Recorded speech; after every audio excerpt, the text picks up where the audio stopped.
My world that I want to have a little pride in. My world, and it's not a place I have to hide in. Life's not worth a damn till you can say I am what I am. Good afternoon and welcome to Dublin City FM. You're listening to LGBTlife and I'm your host Mick Fitzgerald. Very shortly we'll be joined in the studio by Tom O'Connor, and Tom will be, he'll be updating everybody about the Bear Féile that's coming up next week. But just first up, we just want to wish sincere condolences to everybody who was injured or in any other way associated with the tragedy that happened in Brussels today. Such things should never happen anywhere. We will leave it at that. So, on that note, I am going to welcome into the studio Tom O'Connor, who is a representative of the Bear. Is it a Bear clan or a Bear tribe? Tom, how would you put it? So, it's great to be here. I suppose I should start that off with a big grr, you know. But yeah, it's a bear, basically a bear group or a bear family, you know. Essentially, we're the Dublin branch of a worldwide association, if you like, of different bear groups. So we're sort of bringing the true blue feel to the whole spectrum. Now, I have to admit, I came across bears over 20 years ago in Australia, where and of all the groups within the LGBT. I have never heard a bad word spoken about a bear. I mean, that's got to be a great tribute. Now, I'm not saying that others don't do it, but I just have never heard it, Tom. So, well, yeah, we've heard it a couple of times, but we kind of just brush it off. You know, we don't take ourselves too seriously either. You know, that's the whole nature of the whole bear movement, if you like, or the bear social group. We're pretty happy in our own skins. We're pretty happy with ourselves, and as I said, we don't take ourselves all that seriously. We try to be as sort of jolly, if you like, and as open and calm and relaxed as we can be. So basically be ourselves. Tell me, what's the history of the bear movement? As I say, I came across it about 20 odd years ago in Australia, but I gather it precedes that even more in the US. Yeah, it would have sort of originally developed as far as the history goes, over in San Francisco. Well, a lot of things do, don't they? But the original sort of feel for it, if you like, came from gay guys who were also into motorcycling, believe it or not. That's interesting, yeah. So, well, there's kind of a link between that, and you probably remember also way back in the day that we would have the clones and everything else. So, I think a lot of that sort of blended in together. I think guys who sort of felt more interested in associating with other guys who would have had a sort of a masculine image, a more sort of a relaxed image, a less fashion conscious image, if you like, than the mainstream gay community. Yeah. And I think it just kind of sprung out of that, and eventually, you know, people started up things, what they still call in America, I suppose, as bear runs. Okay, yeah.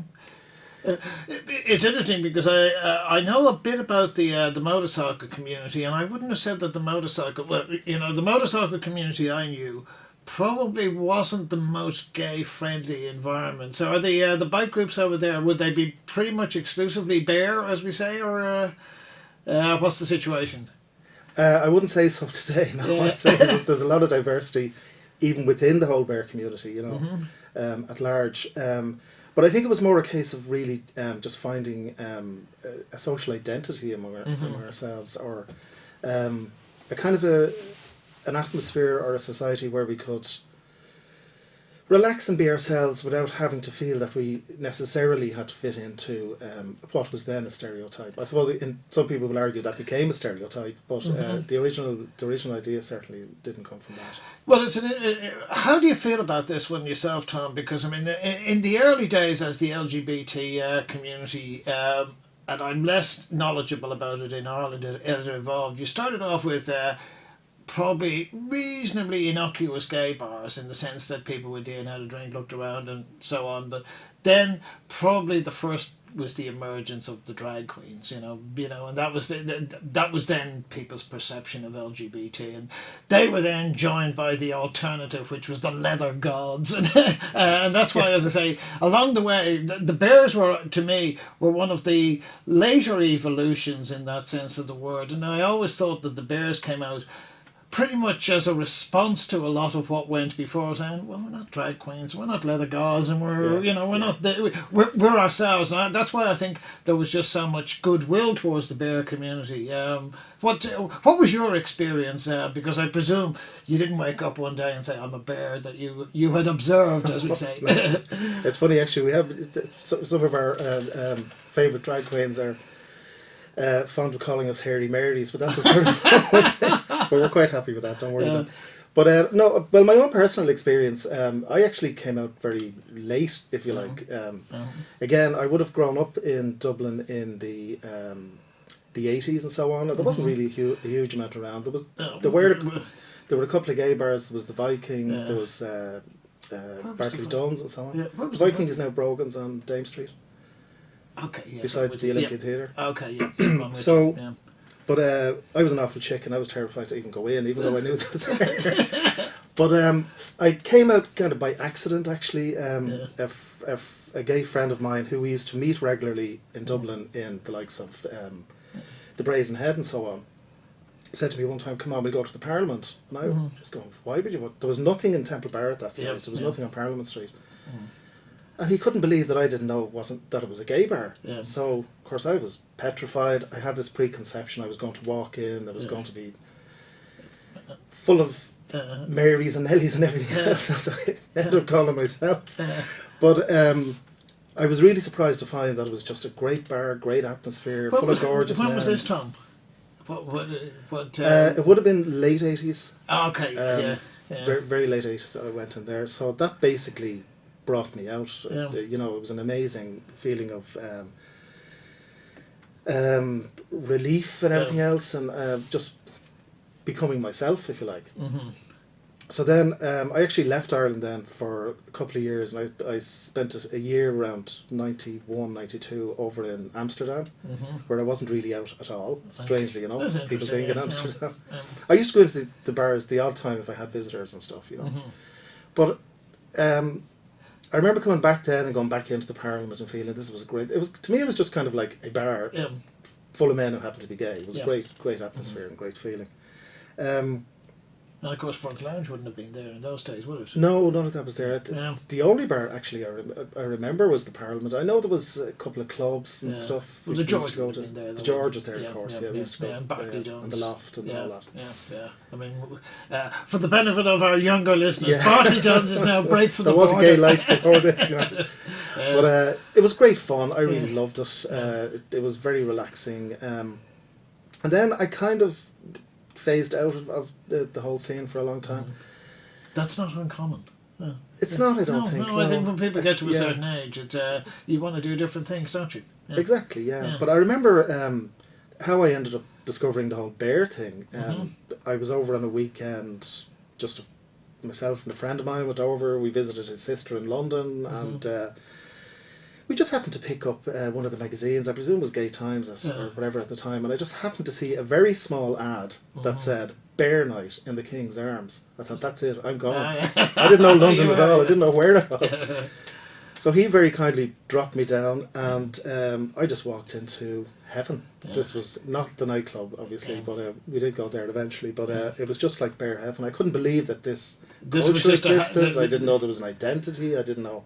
This was just a venue full of bears. A small, friendly bar full of bears in Soho in London, and I've been back many times, and I still feel, I haven't been there in quite a while now, but I still, every time I went, I would go on my own and stuff, I just felt really at home.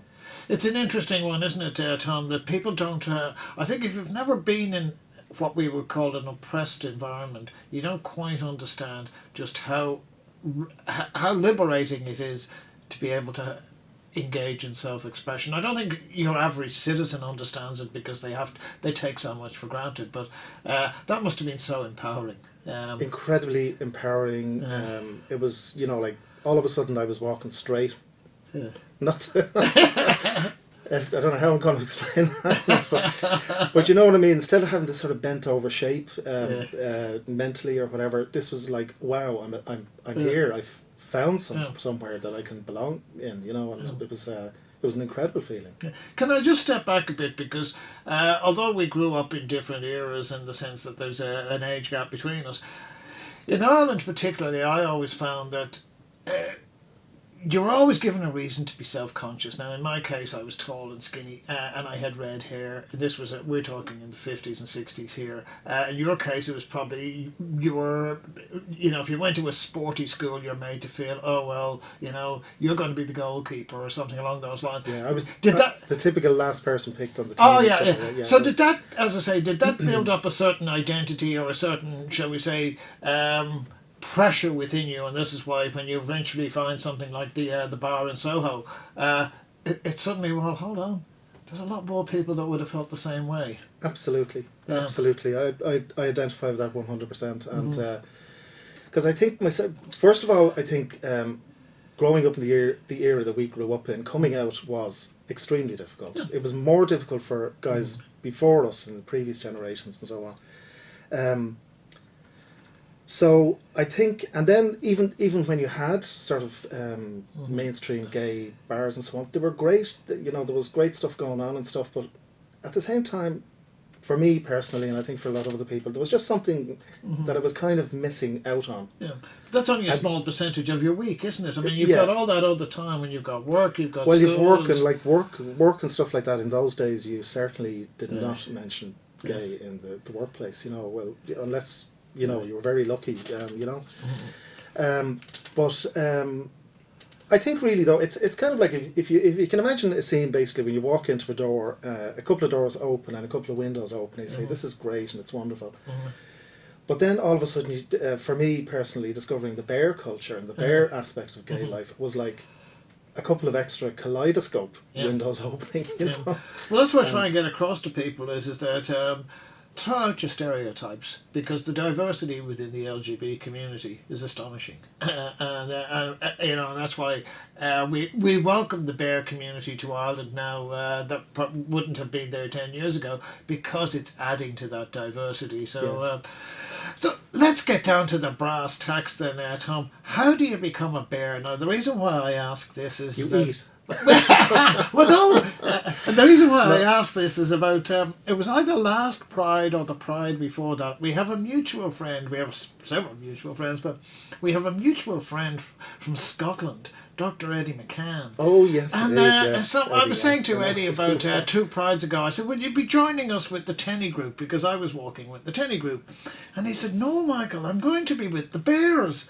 And I thought to myself, but Eddie's not. He's not sizable enough to be a bear. And I thought, well, he's going along because he has friends. But I have since discovered that apart from having the softest feet in the world, Eddie has a hairy back. So therefore he would constitute a bear. But tell me, what do you think? Eddie would say, pass the tea on my card there, you're giving too much away. Well, actually, But I don't know whether his back and his hair, his head match the same. So he may dye his back because he's a very dapper man.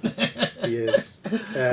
So how do you become a bear? What's the criteria then, Tom? You don't necessarily become a bear. You don't go in and fill in the form and say, am I accepted? Do I get into the bear? There's not a DNA match or something. No, there's not.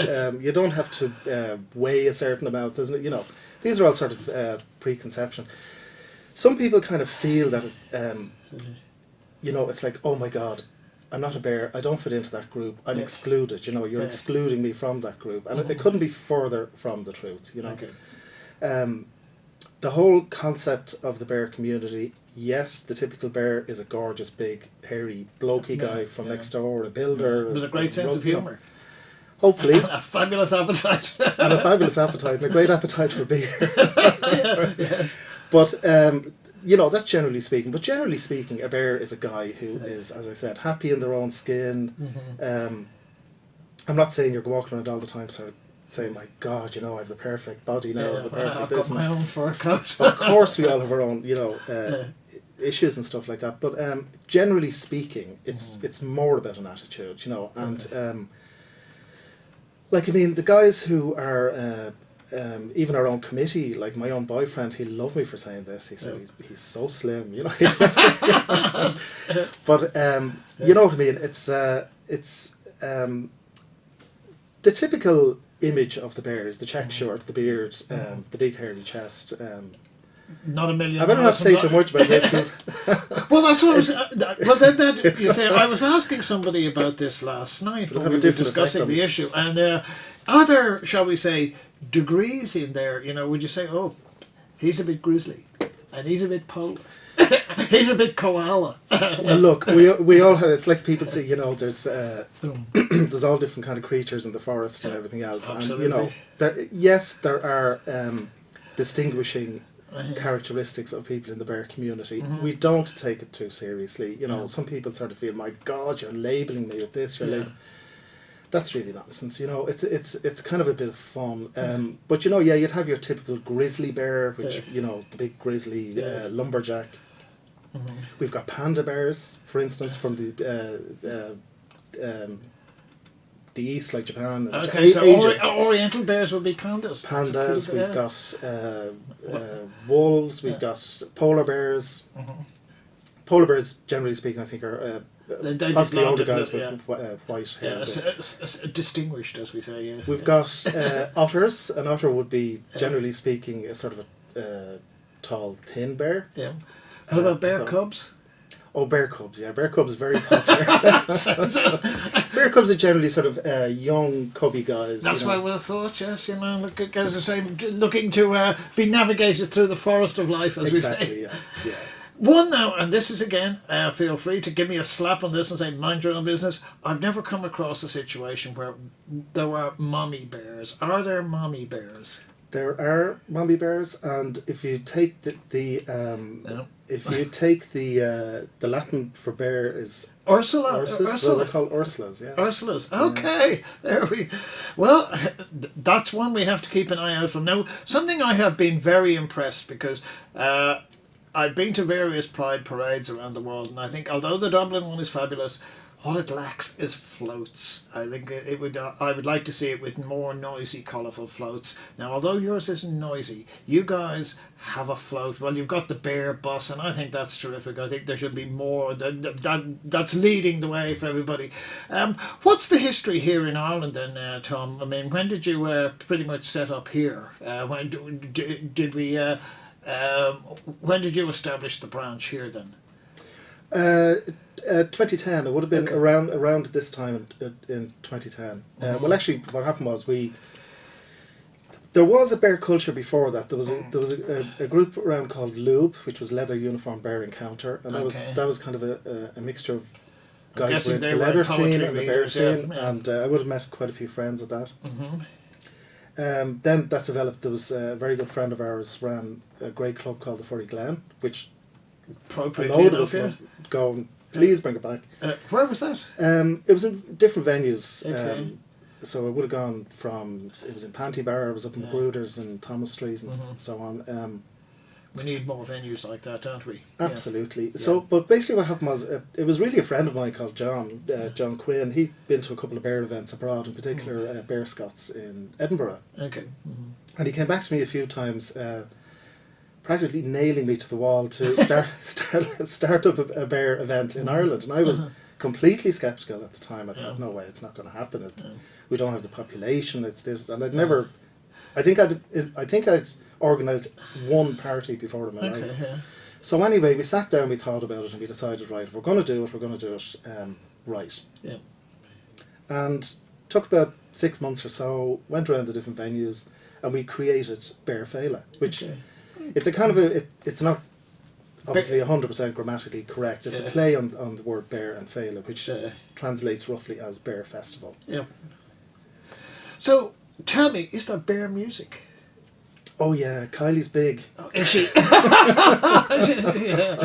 It's an interesting one, isn't it? You know, there is bear music. Yeah, when I have been to events, it's always been those big buffy blokes that love those little doll-like girls, isn't it? Well, we've kind of discovered. I mean, it's different. I think in America, maybe possibly England as well, and it's developing a lot over the UK. I think you'll have different if you like, men's clubs or bears clubs, like that would go for a sort of a more a deeper club sound. Yeah.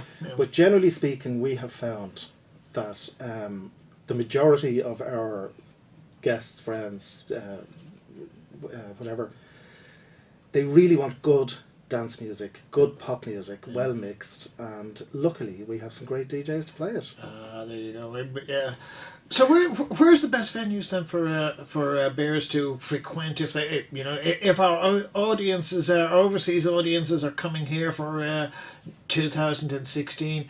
Where might they venture? Shall we say? Give it a plug to some of the good venues then here, Tom. Well, since we started back in 2010, we feel that we've certainly been very instrumental in creating Dublin's unofficial Bears Bar, which is Jack Nealon's pub on Capel Street. I know.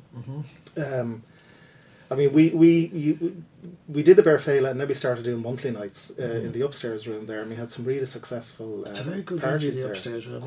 Great room. Yeah. But now, I mean, you go in any Friday, Saturday night, certainly a Saturday night, it's wall to wall men. In Jack Nealon's? In Jack Downstairs? Downstairs. My word, and it has become the new Parliament, as far as I'm concerned. Well, as I say, you know, it's just a really nice atmosphere. It's quite friendly. The bears are very much at home there. They're very welcome there. So if you like, that's kind of the HQ. Yeah. But then we have other venues which we use from time to time. Maybe on our monthly nights, we might have a different flavour or something we want to try, or we might have a live act or something we try in a different venue. Does Dr. Panty Bliss not have anything to say about that? Because you know, I can't imagine the Grand Dam being impressed with all those good drinkers going across there.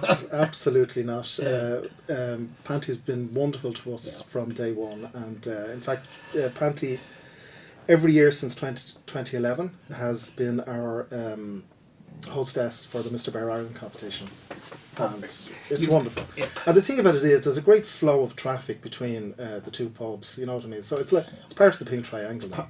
Part of the dynamism, isn't it?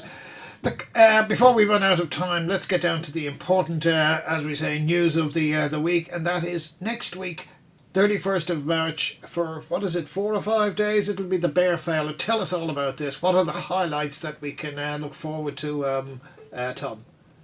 Well, there's kind of highlights every day, to be honest. There is, isn't there, just about? I mean, we start off really on the Thursday, which is a very informal welcome party. And this year we're having it in Oscars in Christchurch, which is one of the venues we were talking about earlier. And we will go over to Bridie's Bar in the George then for DJ Starlight. And it's a very informal welcome night, meet and greet, because we find that we get visitors from abroad, from the north and so on, that come down a little bit early, so they can pick up their reg packs as well on the Thursday. Well, it's a Thursday, so I mean, just getting them into the swing for Friday. Then Friday looks a huge night. Then tell us about that. Friday's a big one. Fridays, if you like, it's almost like our trad night. We always started off on Friday evening upstairs in Nealon's with a live trad session. So we've a couple of live trad musicians in. That's jazz, as in... trad as in traditional Irish music. Oh, traditional Irish music. shows you how off the pace I've become, Tom, anyway. No, it's Diddly Eye Night. So, Skithery Eye. And that's really brilliant. And we DJ Aggie then. We have an excellent singer called Paul M, who performed for us last year. He's coming over from London. And he'll be in what's now the Parliament Hotel. It used to be the Arlington Temple Bar, and he was a great hit last year. And then we have our Queen of the Bears, DJ Elstyra, in Copper Alley downstairs, so we'll be there till about 3 a.m. Saturday morning, clear the head, get on Adrian's big bear bus, because it's a wonderful tour. Last year he got 70 people on it, and this year we have something special. That'd be getting close to health and safety, wouldn't it? 70 people on that bus. But nevertheless... I'll be hanging out the window. We have them anywhere. Yeah. But, so where does that we bear have bus... Kristen Capelli. It's going to be like a cabaret tour this year. Okay, where is that going to? That'll pick up at 11:45 outside Panty Bar, providing we can get a little space there. More than likely to be there. The afternoon we have a wonderful singer again. He's a singer-songwriter called Justin Utley. He's a civil rights stroke LGBT activist from Utah in the States. This will actually be his third gig with us. Oh my word, that's So he's on Saturday afternoon again with DJ Aggie in Oscars Christchurch. The big night is in Voodoo Lounge up on Arran Quay. Is that still open? I didn't Oh know. yeah, yeah. My word, That's I still- haven't been down there We've for actually years. done a couple of really good gigs there. We did Trinity, which was great. It was kind of a conglomeration with the Men of the North from Belfast, Geared Ireland, who are Ireland's leather fetish group, who we have a great association with, and ourselves. And we had a charity night. We had 3 DJs. It was open until 3 a.m. We had 3 groups. It was a superb night. And It's a great venue. Great venue. Oh, yeah. We did something else then recently called the Big Scrum. We had guys over from Manchester for that, and it was kind of a rugby theme. But the big thing about that night is we have a wonderful tribute act called Kylie Goes Gaga. Okay. It's Rosie Howick from Cork, and she performed for us for Dublin Bear Pride last year. She's phenomenal. She basically is Kylie. She is Gaga on stage. Well. Definitely has to be seen. And of course we have our Mr. Bear Ireland competition with Panty. Yep. Are you in it yourself this year, Tom? Or are you ineligible? I'm not allowed. Actually, I'm only a cub anyway. I wouldn't be allowed. Look, I mean, you know, it's like somebody winning the Young Footballer of the Year and the Senior Footballer of the Year. You could win both. No, we've some excellent judges for that anyway. But and then the nightclub we have Corkies come over from the Bear Scots in Edinburgh. Sunday, when people are recovering from I was about to say people are 2 just sore heads. Yeah. We have a big bear brunch in Oscars Christchurch again, and it's basically a big breakfast spread, meet and greet before the thing closes. We have a wonderful act in the afternoon in Panty. It's Lady Diamond Sitges. Lady Diamond is a phenomenon from obviously Sitges in Spain, and it's basically sort of old style camp cabaret for the afternoon. Yep. And of course you finish that all off with beer bingo. We've popcorn after that, and then we're over to Bear Bingo with Shirley. So it's a pretty full-on weekend. It certainly is. So where can people, just before we close off, where can people get some information about it, Tom? DublinBears.ie or on our Facebook page, which just check out Dublin Bears on Facebook. Twitter is @DubBears. You can buy reg packs. The entire weekend is €30. You basically save yourself a fiver at that, or you can pick them up in cash at the reg desk from Thursday 31st. And we will let you know about all of this next Tuesday. Unfortunately, Heather there, she's getting very grisly because I'm running over time. And but I just want to thank Heather for doing such a fabulous job on the desk. I want to also thank Tom for being such an entertaining and informative guest. I'm Mick Fitz. We'll be back in a week's time, but don't go anywhere because Dublin Edition is coming up, looking at events which make Dublin a much better place to live in conjunction with Dublin City Council. And you take care. That I want to have a little pride in my world, and it's not a place I have to hide in. Life's not worth a damn till you can say